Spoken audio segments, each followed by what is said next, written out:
Ano nga ba ang nangyari sa vlogger and actress na si Ivana Alawi? Well, isinugod daw muli sa ospital matapos nga ang 2 araw na ito ay galing na sa ospital. After 2 days ay ibinalik ulit ito sa hospital. Ano nga ba daw ang nangyari? Well, muli nga pong isinugod sa ospital ang actress vlogger na si Ivana Alawi. At mula nga sa latest Instagram story nito, hindi idinetalye ni Ivana kung ano nga ba ang nangyari sa kanya. Pero ibinandera niya ang kanyang POV o point of view na nakahiga sa hospital bed at may nakasaksak na dextrose sa kanyang kamay. Say ni Ivana Alawi had to be rushed back to the hospital since my body didn't recover well. Yan ang kanyang naging caption.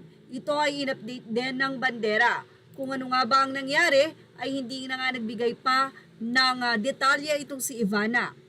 At magugunita nga daw na 2 days ago lamang nang ibinalita ni Ivana na na-discharge siya sa ospital matapos ang ilang araw na pagka-confine.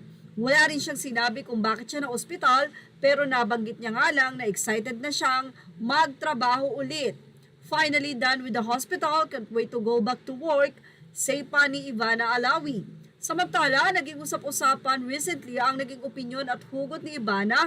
Ito'y kaalakip na rin sa 2025 midterm elections.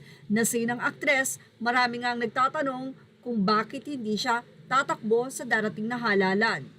At ipinaliwanag naman ni Ivana Alawi ang kanyang dahilan kung bakit hindi siya tatakbo sa anumang posisyon sa gobyerno. Bukod yan, naniniwala rin si Ivana Alawi na calling ang pagiging public servant.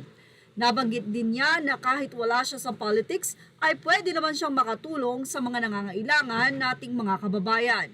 Kahit wala ka sa posisyon, wala kang upuan, kaya mong makatulong.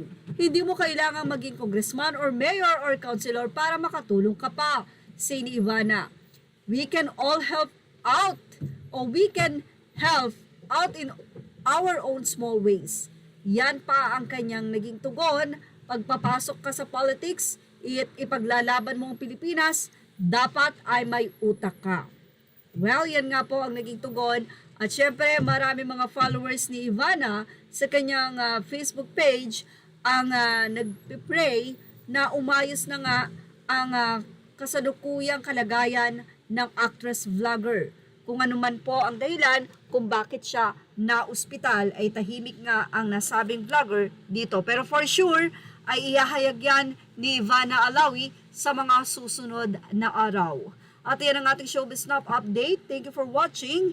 Source, Bandera, images are all credit to the rightful owners. Please like, share, and subscribe.